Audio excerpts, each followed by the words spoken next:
What's going on, YouTube? Rukari back with another episode of the Minotaur Hotel. I don't remember what we were doing, but I know we just built a bar. That's the best I got for you. Sometimes one may be taken by wanderlust, eyes driven mad to witness beautiful things. When the halls and corridors grew silent and the bedrooms quiet or still, you and your roommate slipped out. The air within the hotel had a velvety quality to it, all sounds muffled, even one's own breathing. Asterion's hooves, sliding on the floor instead of crashing down, barely made any noise. With half the lights turned off, the two of you dove into and out of darkness after every handful of footsteps. Your arms bumped together as Asterion's lumbering gait swayed left and right. At last, out you go into the night. A razor-sharp breeze blows in as soon as you open the door, making every inch of your skin feel more alive than ever before. Asterion walks ahead to shield you from the cold. Now that none might be bothered, Asterion speaks.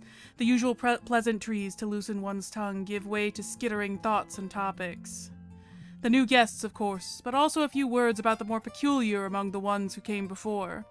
Asterion wonders how Greta and Ishmael must be doing. Hey, we actually did learn about Greta and the other guy's story. The two of you walk to Luke's makeshift observatory, still standing from the other night. You light one of the red lamps, and that is enough. Under its gaze, you and Asterion sit down and get comfortable to enjoy a night of stargazing. This time, the Minotaur did not think to bring his lyre. Perhaps your company and your humming in unison suffices. The air thickens as Asterion tries and fails to hold it a giggle. The corners of his mouth curl upward as he pulls a notebook from his pocket. I took note of a few more poems today, as you told me to. Can I take a look? Of course, I just hope they don't bore you. And I hope you aren't writing these down just because I said so. Me following your orders. Forgive me, sir, but for a moment I believed we were meant to be equal. So thoroughly equal that now you dare give me sass. My hands may struggle to learn new tricks, but my mind still has a few blessings yet. Good, you'll need that quick thinking to keep up with the 21st century. Now, may I see your new poems? Here. Asterion shared nostalgia poems with you. Go ahead and read them in the mementos section of the files menu. No, you gotta play the game for yourself if you want to see them. That's how it goes. Even with the hotel's translation, you notice how rough Asterion's handwriting is. But some could argue there's a charm to it, a grown minotaur whose finely woven poems at a glance look as though written by a middle schooler. There's love in each shakily written letter, all of them pulled from the Minotaur's centuries-old mind. And to think that just a few weeks ago you found him in the cold room. Hundreds, thousands of human poets have written of time, and how its march brings only grief, but how many, we wonder, spoke of how sweetly it heals all wounds. You seem to be doing better with each passing day, buddy.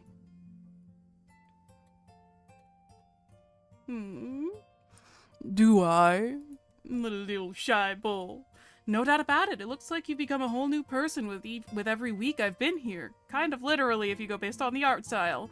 The Minotaur scratches his own ears, and then lowers his muzzle. Thank you, my Rukari. When my days are filled as they have been, well, no opportunity presents itself to mope. I have to make myself useful. I can appreciate how high your spirits are, but, and forgive me if it sounds pedantic, I'm not sure I'd say you mope. Pardon? Moping gives the impression that you're overreacting, or that your issues might not be important enough to warrant such a reaction. In other words, as pleasant as it is to see you happy, there's no issue with taking some time to figure out how you feel. Asterion crosses his arms. A breeze cutting across his back makes his fur stand on end. Sorry if this makes you uncomfortable, but when we got that letter a few nights ago, well, I was worried about you. Do you want to talk about it? My thoughts confuse me, Rukari. I know not what to believe or to say. If you want to hear me, I fear what I could tell you will bore you. It is nothing worthwhile. Don't say that about yourself. You're my friend, Asterion. What you feel and think means a lot to me. You are blessed with such kindness, Rukari, and... You are my friend, too. I, or perhaps we, are blessed to have you in my life. Thank you, Asterion. In that case, would you trust me with knowing what's going on in that big old heart of yours? How have you been feeling since we received that letter? Am I even allowed to feel? Yes? What? Please do not take this as. I am not implying you would forbid me, far from it. It is my sentence, Rukari. The Olympians themselves determined that I deserved this fate. To have someone like you is a blessing, but it is not what I was meant to experience. What Clement did was only to bring it all back to what this realm was supposed to accomplish, how things were meant to be. Am I allowed to be angry at him when the gods themselves said I deserve what his mandate wrought? You draw a breath and gather your thoughts, but the Minotaur doesn't give you a chance. He goes on, as if the thread formed ahead of him. When I get distracted while tending to the hearth or Lord Hades' statue, I remember the cold room and catch myself having such troublesome thoughts. Like a calf kicking inside my chest or an arrow through my brain, I cannot help but hunch over and squeeze myself until it dies down, if it dies down. I barely notice it begin. A paralysis runs from my tongue to my stomach, and in the span of a breath, full minutes pass in this blind terror. At times it is humiliating. I never felt such things towards the masters who tortured me. I took it all as what I well deserved. But through all those years I spent locked up, I felt a sorrow gnawing my chest and a lead weight dropping in my head. I thought of all the guests, all my friends, what must have happened to them. The sorrow and pain, I am well acquainted with them, but this thing stampeding inside my chest is new, and it frightens me so. That's what I've been feeling. Scattered thoughts. You sweet, kind-hearted man, crosser of deserts, heir of duties most unsightly, lord of hosts and guests, shelf-shackled king. Go on, do as your humanity compels you. Could it be that you're angry? No, master, I was never one to let wrath take me over. Not in life, much less in death. Have you been stopping yourself from feeling it? No, it is only what reason could I have to feel so? Isn't it obvious? People and the gods did terrible things to you. Anyone in your place would feel wronged. But I was not wronged. In fact, they were righting me. The gods, after all. No. You don't deserve any of the things you've been through. I asked you about your emotions tonight. It means a lot that you're telling me so much, but I can't let you believe these things about yourself. You are a great, loving, and always kind soul. Look at the hotel. So many people have found a place of belonging thanks to you. The hotel, it's good, isn't it? Aren't you proud of it? It's my pride and joy, Rukari. And it's yours. You are the soul of it all. No matter how many times you call me master, it can't hide the fact that this is your creation. You're amazing, Asterion. No matter what the gods said, this is real. More than their sentence ever could be. The Minotaur looks down at his own hands. Darkness shields his eyes from you. He swallows. It is labored, audible, a struggle against his own body. He opens his mouth to speak, but all he musters is a breath through his gritted teeth. You'll make me cry. He hunches over, hoping and praying that some shred of the hotel's velvety silence will smother his whimpering, but nothing can contain a sobbing so old and deserved. Hug the friend. You hug the friend. Evening, you gather back all that daunting day has torn asunder. You gather the man, you gather the bull, you gather the friend unto himself. As you enfold him in your arms, you bring all the pieces together. One by one they are fitted and mended. Not all cracks are sealed, but those that are become melded with gold to weave a beautiful, meandering network. You squeeze him harder until his arms, hanging limp from his shoulders, are consumed by a want too ancient to ignore. His fingers curl, grazing your leg, and that spark is enough to push the Minotaur to hug you back. He sobs, groans, coughs. You place your forehead upon his, framed by his horns, and let him pour out all the chest-shaking sorrow onto you. The night alone bears witness to these two souls. The world will never know, but this is the true legend of the Minotaur and his 1,000 labyrinths. And this one, what a marvelous hotel you two have built, but how insignificant too, merely a tool to achieve this human thing you have shown us. Can you blame the Minotaur then for not wanting to let go? He holds on to you for as long as his chest heaves, and when the time comes, his rough-knuckled fingers refuse to abandon your shirt.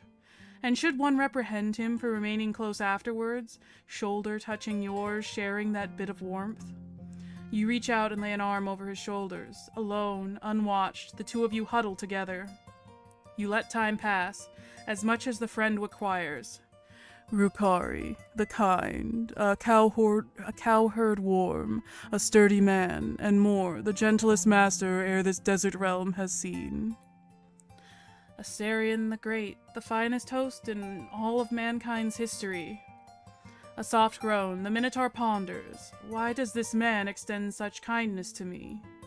This time, however, he quiets down doubt, and only almost flinches at the compliment. Perhaps it is not his place to know, or perhaps he refuses to look a gift horse in the mouth. Whatever may be the truth, what convinces him is the dream. He closes his eyes. There in the starlit darkness, he can enjoy the fantasy, as impossible as it might be, of what may beat inside this man's heart. I just want to give you a happy ending somehow. The Hinterlands 3, the most beautiful thing on this dry earth. And I'm going back to our peacock friend and fellow Minotaur, I think. Wake up, lad. We have a hotel to find. What time is it? 4 something. Sun's almost come up. We have to prepare for the day ahead. Why so early, sir? Because I don't have any more time to waste waiting on your lazy ass. Now get up. You're an asshole, P. My dad always lived by the phrase, God helps the early risers. I'd always called it bullshit. Wait, no. Hold on. Which one of you was thinking? I'd always called it bullshit, and he always let me feel the buckle of his belt when he heard me. He'd hear me. God could shove his help for all I cared. Still, if nothing else, Dad made damn sure that I learned the habit from him. How long would it take for the kid to learn it from me? Okay, so this is P. At my insistence, he finally rolled out of bed while giving me a sulky glance. That's when I noticed he'd been sleeping in the same outfit I found him in. One thing's for sure, I can't have you walking around like that. Where did you get those clothes? They're second-hand. It's all I got. There's only one place around selling clothes, and they don't carry my size. Is there a tailor around? You think I got that kind of money?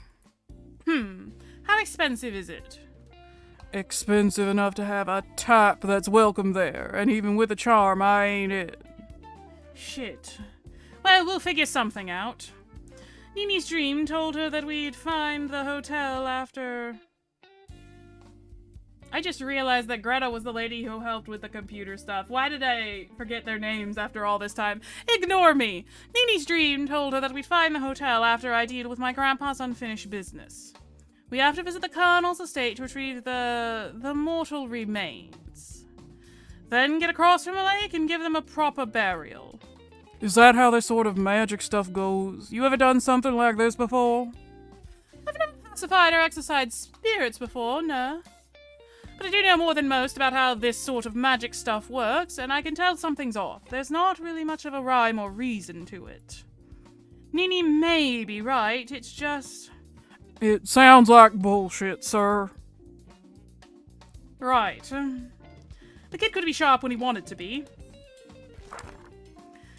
You said there's some weirdness way down in the valley, right? Yeah, folks talk about all sorts of weird shit going on there. Ghosts, headless mules, even heard people say the devil himself lives down there. And have you ever seen any of that yourself? No, sir, I don't make a habit of going down there. It don't rain much here, but when it does, all the gunk pools down at the bottom, so it ain't a good place to be. Plus, a lot of that area is used for salt mining, and they don't like it when people poke around. Now that is odd. Salt's supposed to drive away bad magic, so it doesn't make much sense for spirits and such to appear in places with lots of it. Storm shrugged, appearing hamstrung between boredom, confusion, and sleepiness. You've lived here all your life, right? Most of it, yeah. Do you know anyone we could talk with to get more information? Does the freak of nature have any friends he can ask about any weird shit going on?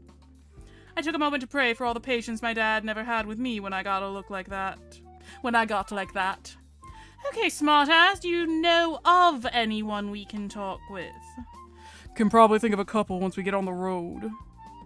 He was stalling, and he knew damn well I could see right through him. Well then, we'd better get going, huh? Listen, what do you want from the kid? You put him in an awkward situation. Sure? Wait, no, give me back. Yes, I want the Hinterlands tutorial. You have a limited number of days to explore the hinterlands and find a way to the hotel. You can explore both the town and the surrounding locations. Visiting a location will use up your day with a couple of exceptions. To visit a location, simply click on the corresponding pin on the map. After you visit a location once, the pin will turn red. You can still visit the same location multiple times if you want to. Some locations may become available on a given day. If so, the pin will turn black. You can pull up P's phone by clicking on it, and clicking again will put it back down. The phone displays the current day and time and can be used to change the music or read P's journal to see your previous choices. Choose a location to investigate. What? Okay. Oh, you guys are all Spanish. Well, you're British. That's the accent I gave you.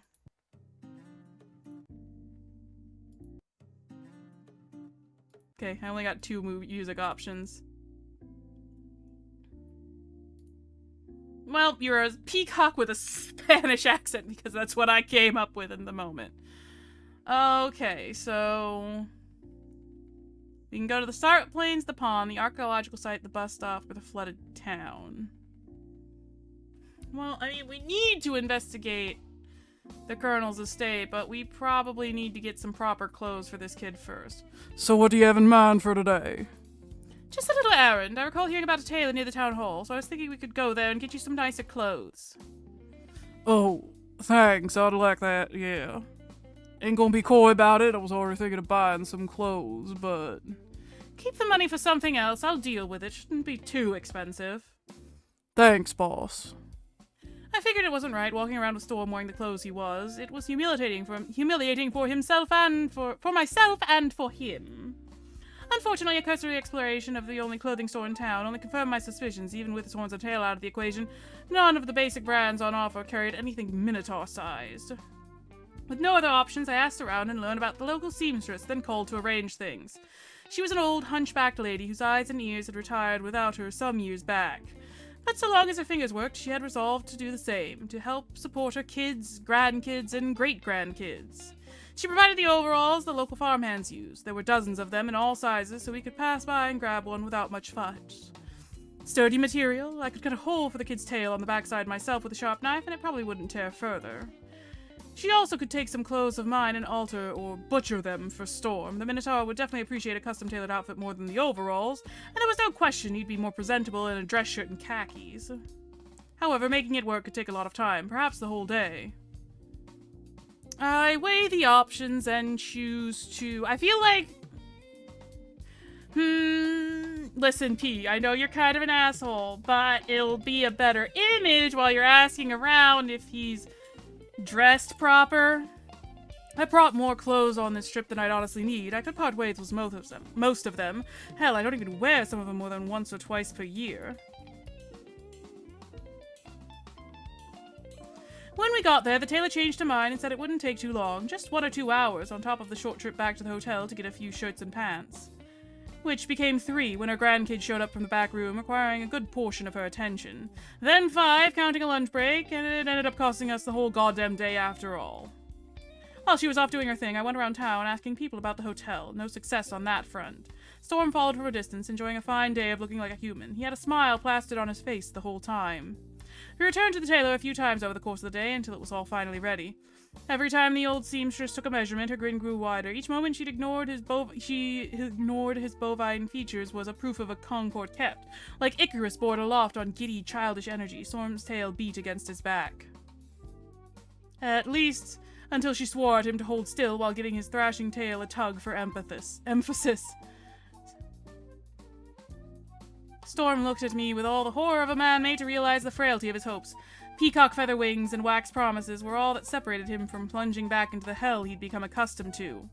In an instant he froze up, his joy inverted. He floundered in emotional freefall, like a skydiver whose parachute won't open. I tried my damnedest not to laugh, but the levity on my face kept his panic at bay. The realization soon hit him at terminal velocity. The old woman had already forgotten she'd ever noticed his tail. Probably just thought he tugged a really long ponytail. Yeah, he looks better with proper clothes than just overalls. With the ensemble complete, he came forward to look at himself in the full-length mirror. The mirror was a hazy thing, rusted with green, lichen-like blotches on the corners. Storm gazed at it, shifting left and right to check himself out. That jacket might be too hot for this climate, at least during the day. You sure you want to keep it on? But it's the best part. Man, it's like I came straight out of one of them movies I saw on TV. Huh? What do you mean by that? He shrunk back into uncertainty, seeming to have an awkward time explaining it. You know, no one wears second-hand football jerseys in the movies, right? But that's what I had. It's what my mom could get me when I was growing up. That and those really thin polyester shirts from the factories down south, but they wouldn't last long since I have horns and they'd get stuck, and yeah. But in the movies, it ain't like that. People don't wear clothes like that, you know? And they have cool haircuts and everything's just stylish. I still couldn't quite figure out what movies he meant, besides just thinking he already looked good enough to be in a movie. Maybe I should take that as a compliment. Those were my clothes, after all. You shouldn't compare yourself to actors like that. It isn't fair. You do know they have whole teams to do their makeup and prepare their clothes, right? Normal people can't look like that. But I am looking naked right now. Like one of those punk guys. That's why I pierced my ear in the first place, you know. Always wanted to look like this, just for a day.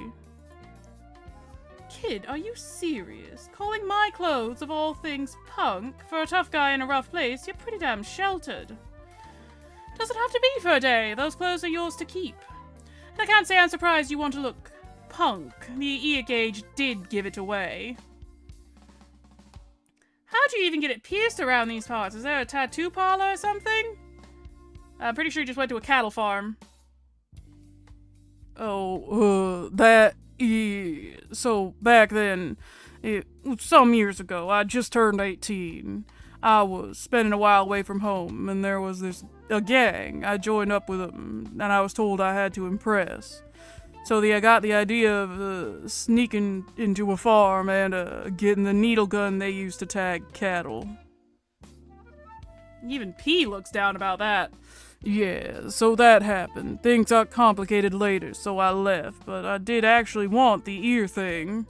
Makes me feel intimidating, I guess. More normal. People never liked me much, even Mom sure as hell didn't. After a while, I just accepted it. What could I even say to that? Graciliano Ramos couldn't have written a more tortured kid. We both shuffled our feet in the silence, while the seamstress checked every bill of the cash I'd forked over, before I took the initiative to break it. You do look good. With the clothes and the gauge. Style and edge. Thanks, boss. There you go, P. You do have a nice bone in that cranky old body of yours. During the night, I kept driving, with Storm looking out from the window. Up and down unmapped dirt roads, slipping in between fenced properties, guided only by a failing GPS. We went on for hours, but the horizon showed nothing except for crumbling homes, broken kilns with their guts exposed to the elements, and failed farmsteads. Every dozen kilometers or so, we'd see a writhing mass of wings as vultures descended on the remains of cows, horses, and goats. We passed by only one house that was still occupied. A girl with long, hazel hair shepherded half a dozen younger boys towards a candlelit doorway. Less than half of the boys wore any clothing, while the girl wore an oversized white shirt with the Virgin Mary printed on it as a dress. She couldn't have been older than 13, but there was already a bump on her stomach. Oh no! As we drove past, I caught a shadow standing by the house's front door, a shirtless man following our car with eyes that burned like hellfire. The AC kept blowing on my face, cold and gentle, with a hint of lavender from the last time I'd washed the car. I tightened my grip on the steering wheel and felt disgust wash over me. Storm saw us too, but his eyes glided over it all just like the vultures above us. So, we just driving? I swallowed the knot in my throat.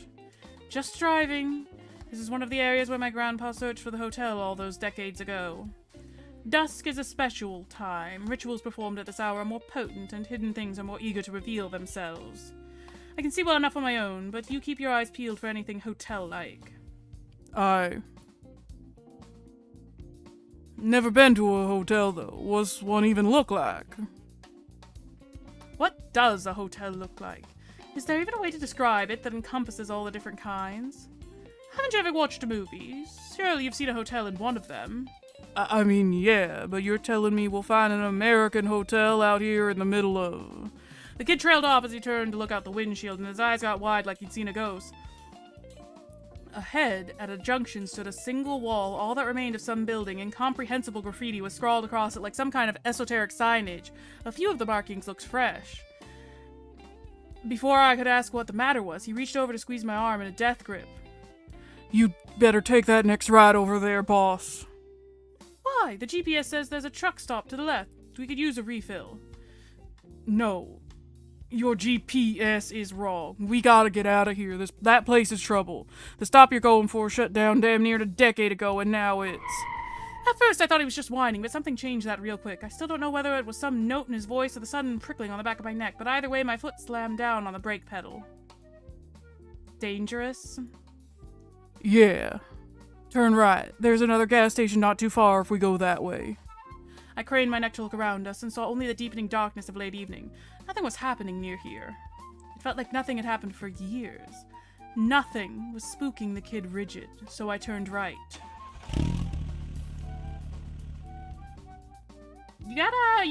Sometimes you just got feelings about this place. I followed his advice. That night we found nothing. What does that mean? I saw that place again. Ooh. The crackling sound. Crimson columns along the walls, a dried-up pond in the middle, a basin at the center of that with dark crystals growing out from it like scabs from a festering wound. There were chaos fiends there, a hippogriff, a dragon, some lizards running about as if those cursed crystals were nothing to worry about. Then came darkness. I kept trying for hours. Dawn broke and sunlight warmed my feathers, but still I persisted. Storm got up and got ready for the day, but still I persisted. I was just about to give up when finally I got another glimpse. The little lizard was looking at me. I couldn't hear what it said as it reached out, but if I had to make a guess, it would be... pretty. It all became dark again. Maybe he tucked me inside his shirt, but I caught a glimpse of the path he took. The vision ended just as he passed through that place's doorway and into a corridor. Morning, boss. The fan in the bathroom was still struggling to billow the steam from Storm's shower out of the room. He stood in front of me, quizzical and clean, cow-eyed, trying to impress me with a proactiveness after the morning before, perhaps. I feigned a stretch and a yawn. Morning. You doing okay? Yes, why wouldn't I be? You seem kinda restless just now, and, I don't mean to pry, but I feel bad seeing you sleep like this, sir. What do you mean? There's only one bed, and you let me have it, but now you're sleeping on that rickety wood chair. I don't feel good about that. Ain't I supposed to be the one helping you here? Don't worry about it. This is how I always sleep. I didn't let you have the bed out of kindness. It just so happens I don't like laying down. Oh, that's some kind of peacock thing, or is it a you thing? It's a none of your damn business thing. Well, fuck me for trying to be nice. With all due respect, sir, you're kind of a cunt. Guilty as charged. You ready to head out? Yeah. No, I agree with you 100%. He is a bit cunty. Alright, so we got clothes. We need to do something with the Colonel's estate, so we might as well check it out. The Colonel's estate was the only place in the hinterlands with any decent greenery, a big for the area, sort of walled-off farm, with a mansion squarely in the middle. We went there and announced ourselves to the porter. Took us a whole hour to convince him to call up to the mansion. I don't think he wanted to let anyone in at all, but our insistence won out. It was another 3 hours before the widow, Mrs. Piedade, gave us the time of day. Smart young woman, wasn't even in her 40s. Got to imagine what it must have been like living with a man over 100 years old. She kept quiet until I mentioned I was the old foreman's grandson, then her eyes changed. The lady never met my grandpa, at least not when he worked for the Colonel, but the stories much of... No, let's try that again. The lady never met my grandpa, at least not when he worked for the Colonel, but the stories must have reached her ears.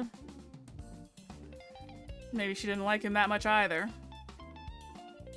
She brought Storm and I into the mansion's office, ordered coffee, liquor, sweets. Storm smiled, almost nodded, but I coughed and declined before he could do it. Didn't your mother teach you not to accept food from strangers? There was the usual chit-chat. How's the capital? Did we enjoy the drive down here? What was the weather like? But it all felt as if it was being read from a list of mandatory topics. We answered with a handful of words, and she gave us her next polite question, all of it without a smile or the slightest inflection in her voice. After she asked how we were enjoying the hinterlands, I answered with, not at all. And I answered with not at all. We agreed to drop the masks and get down to business. Miss Piedade, I have a most sensitive matter to discuss, one which I hope you can appreciate. I inherited my grandfather's unfinished business. I was informed that, during his service to the Colonel, there was a most regrettable incident involving the death of a local family. I would have preferred not to dig those old bones up, but I am afraid they were never put to rest in the first place. Not with a proper, respectable Christian burial. You are the Colonel's heir, I am told. If these mortal remains are in your possession, I ask that you hand them over to me so that I may put their souls to rest in the name of Christ. The widow's flat eyes bored into me, and then Storm, looking for the zippers of our disguises, not finding them, and then looking again as though sheer force of will could reveal the truth. She lit a cigarette and made sure to blow the smoke our way. I know what you're talking about. I've seen those bones myself. Frightful things, if one is to believe they were human, as it is said. She looked out the window to the arid landscape beyond her estate. You may have them. To be frank with you, I am a superstitious woman. Housing vengeful bones can only bring tragedy. Besides, it is the Christian thing to do. She called a servant in and told him to retrieve the chest. While you are here, could I convince you to take your grandfather's position? I only allowed a hint of steel into my voice. You require a P's services. Direly, the Colonel's relatives have been most troublesome since his death. There is a disagreement on the matter of the inheritance, and I wish to secure both my position and my safety. They've thrown many baseless accusations my way. She smiled. The lines on her face made bile bubble up into my throat. I need as many watchful eyes as possible. My late husband said much about your family's talent in that regard. The best foreman the world has ever seen. Those were his words. I can pay you well, better than any job in the city ever could. This sounds like a bad idea. I am grateful for your offer, Mrs. Piedade. It is not often our talents are so appreciated. Sadly, I must decline, for I have arrangements overseas that I cannot abandon. Academic matters, you see. A pity. My late husband, old-fashioned as he was, never could recognize your grandfather's real worth. She then looked to Storm. I put a hand on his knee before she could get any ideas. He may look like family, but he is not a P. He doesn't have what you are looking for. Such a pity. She went quiet, and so did I, until the chest was carted in. I held my breath and opened it. What I found inside were broken, smashed, crushed bits of bone, every last smidgen of marrow sucked clean. What had been left intact was covered in teeth marks. As for their skulls, all of them had been cracked open like pumpkins. Even then, however, I could piece them together enough to see how truly non-human they were. This is it. Thank you, Mrs. Piedade. She stubbed her cigarette out in the ashtray, breathing out through her yellowed teeth. Before you go, a word of advice. You should not tarry too long in the hinterlands. Things have become quite tense since my husband's passing. Is that a threat? Earnest advice. I can give you that much, seeing how professional you are. That's why I like hiring people from the capital. You get straight to the point, no bullshitting about. Her eyes drifted off to the window and all the greenery beyond it. Her gaze softened, or perhaps a wave of depression washed over her. The colonel thought that eating them would give him eternal life. I have never seen a man more afraid of death than him. Knowing how long he lived, I wouldn't be surprised if he was right. But by the time I met him, he barely had a mind left in that head of his, and his body had shriveled to half its size. Personally, I don't think that was a life worth living. But some of his relatives might disagree, and quite a few of them enjoy roasted fowl. Thank you for the warning. She got up and pointed to the door. Now go. May your salt never lose its savor, and pray that we never have to deal with each other again. We got up as well, not bothering to shake her hand. May your salt never lose its savor, Mrs. Fedade. I will pray for your safety. That was a very threatening way to say it. Great. Eaten by locals.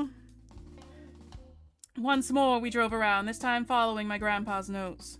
We went off-road often. When it got real bumpy, Storm rolled a blanket I kept in the back seat around his horns so they wouldn't gouge the car's ceiling every time he bounced up and down. He's lucky the car's a piece of shit not worth the cost of carrying about every scuff and bruise, otherwise I'd have him lying down in the back seat. My grandpa's Max kept us from getting lost, but didn't lead us to any new revelation. Back during some big war, World War II maybe, some general or other got it in their head that all the places shot at most often on returning planes should be the places reinforced. But they didn't think about the places that weren't hit, and that if they were, those were the fatal spots. The planes weren't even coming back to get inspected.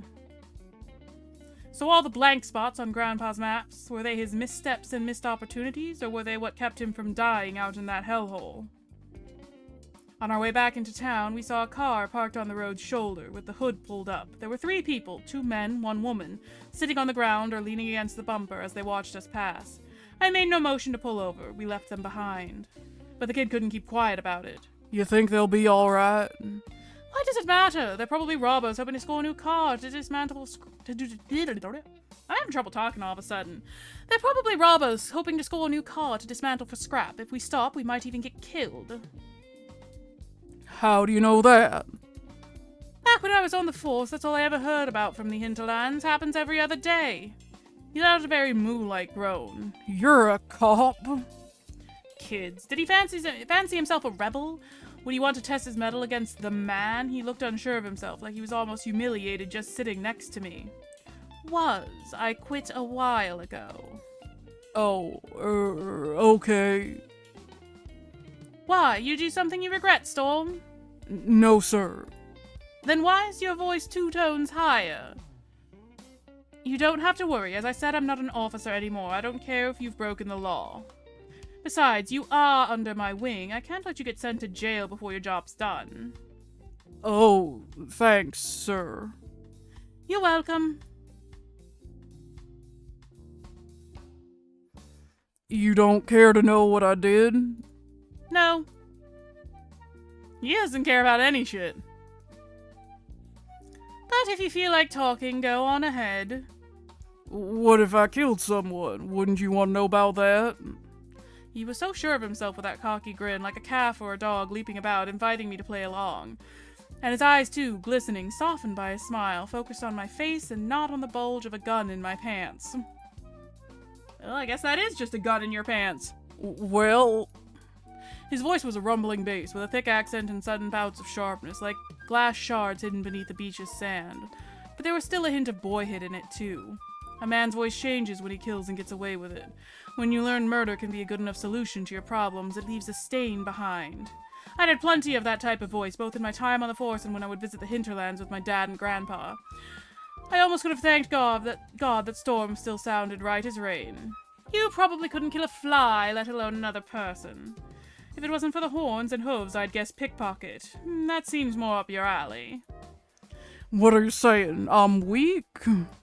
Your eyes are too soft. If you were a killer, you'd be different. Like me. Okay, fine. I didn't kill no one. I joined a gang and I also stole some stuff. You saying there's gangs in this hellhole? What kind did you join? It wasn't here. I tried living in the city after a while. Didn't work out though, so I came back. And what did you do in your time in the gangs? Nothing. I didn't have the guts to go through with their initiation. Good. And the stealing? Food. No shit. What do you mean by that? You were fucking charmless, homeless, sleeping in a hole in the wall. No shit you stole food. Who wouldn't in your position? Is that all you ever stole? Just food to get by? Yeah. I know it ain't much, but enough that I always get nervous around cops. Feel like they'll figure it out at any moment and come for me. Only if they don't have anything better to do. Stealing food to survive is insignificant. Minimal harm, no social danger, little to no room for moral reproach, and whatever damage it does cause is negligible. That excludes criminal typification, so, well, long story short, it's not a crime. And if you didn't do anything else criminal when you tried to join that gang, you're all clear. Though let me just say, you were right to avoid people who could start shit, what with you being charmless and all. So, you're telling me I'm not a criminal? Yeah, I hereby cleanse you of wrongdoing, my son. Go and sin no more. Damn. Thanks, boss. You're welcome. What is this smug asshole? A sigh escaped from his throat, hitched, nearly straining at the seams. He had a soft, dreamy kind of smile after all that. Had I really lifted that heavy a weight from his shoulders? Perhaps he was even softer than I thought. You know, when I was a kid, I wanted to be a cop. Being a hero sounded nice. Thought people would like me if I was one. Funny you should say that. People sure as shit don't like cops, and being one doesn't mean you're a hero. In fact... Never mind. Well, now that you have a charm, you could become one. I wouldn't recommend it, but it isn't impossible. You really think so? I was one. Why can't you? Wow, I really can, can't I, now that I'm human? Now that people see you as human. Oh, right. Well, it's still good. Don't think I'll try becoming a cop, though. Gave up on that a long time ago. Don't think being a Minotaur goes well with being a good person. And all at once Storm deflated back into himself. I had to give the big ball of emotions a break. Reckon he had a lot of highs and lows built up to rocket between. Why do you say that? It's what the legend says, sir. The Minotaur was hungry for human flesh, so they locked him up in the labyrinth, ain't that right? Yeah. But so what? Well, I'm just saying, seems like I'm not meant to be the good guy is all. Legend says a god killed my great-great-grandfather or whatever, but you won't catch me getting my head smashed in with a rock. It's all just old stories. Sure, bad stuff tends to happen in cycles. People like us are just cursed like that. But we can avoid suffering the same fate. So if you want to be a cop, there's nothing stopping you. Not saying you should, but you can. Are you for real? Sure. Hell, once we get done with this Minotaur Hotel thing, if you really wanted, I could call a few old contacts, get you all set up on the right track. It isn't easy becoming a cop, but with time and effort, you could do it. Man, that's so... I can't believe it. I can become a cop? You can, not saying you should. I got that already, boss. Don't think I'll go that road anyhow. Go down that road anyhow. Nowadays, I don't see much appeal to it. But it feels good knowing I could if I wanted to. Wait, don't you need a high school degree? Yes. Oh, well that sucks. You dropped out? Yeah, school was never kind to me. They made me wear corks on my horns. It took every ounce of my willpower not to laugh at that. I reckon that was humiliating, but, and I'm just playing devil's advocate here, my car's roof would probably love the idea. Well, yeah, I mean, my horns were small back then, no way I'd poke someone's eye out. Anyway, I got sick of it and stopped going. Never stopped hearing about it at home. My mom would tear into me about it every fucking day. Oh, shit, that's rough. I get it, though. I don't think I'd have stayed in school either. But hey, you could get a degree now, thanks to the charm. Yeah, I could. Gotta make your mind up sometime. You should. I might. You will. Okay, I'll do it. Good boy. Now enough chatting. The hotel's not going to find itself. Aye, boss. Storm peered out the window with renewed vigor, examining every distant scaffold and bump. All his newfound ambition for the future seemed to be funneled into our current job. See, you old bastard, positive reinforcement does work. I mean, also, the kid just needs someone to be nice to him. The kid woke up around 2 a.m. He fidgeted in his bed for 10 or so minutes, then looked over at me. Chirp, chirp, chirp, chirp, chirp, chirp, chirp. Are you, like, peeking at him in your sleep, trying to see if he's awake? He stared for at least 5 more minutes before deciding I definitely had to be asleep. Making sure my eyes were shut, I suppose. Like a cat, he laid a hoof on the floor. Like a dancer, he grazed it forward so as to not make a sound. I watched him like a hawk in my own way. He wasn't going to get the upper hand on me, that was for damn sure. He walked to the desk, knelt, opened the drawer. He reached in. I held my breath and had to remind myself that I didn't keep my gun there. The kid felt around, real careful. Something hard knocked against the side of the drawer as he shifted it. He paused. Some cloth scratched against the particle boards, and the dull thud of his thick fingers against my soft leather wallet. He opened it. He stared.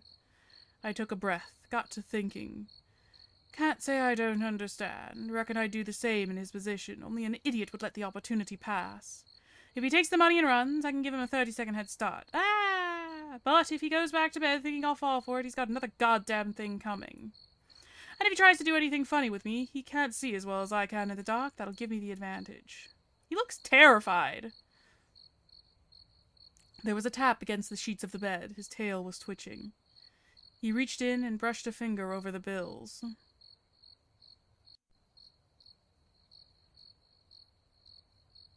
His tail stopped. His hand went limp too. I heard a sniffle. Storm didn't even pull the money out. He exhaled hard, had to have been holding a whole lungful that whole time, and slipped my wallet back where it belonged. He hoof-slid his not-so-thieving little self back to bed, and for the next few hours pretended to sleep, just like I was. I don't think he noticed how much I was smiling. Is it odd to say I felt proud of him at that moment? Eventually you guys will have a cute relationship going on. Just as dawn broke, we got up and got ready for the day. Storm wouldn't even look at me. He was hunched over his plate, eyes down, all throughout breakfast.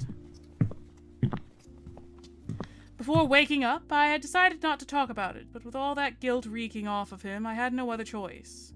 Sometimes people need punishment for their own peace of mind. Might as well get it over with. Before we head out, I'd like to have a word with you. What is it? A streak of sunlight flashed from the window onto his face. The wetness in his eyes, glimmering like diamonds, struck the words out of my mouth like an open palm.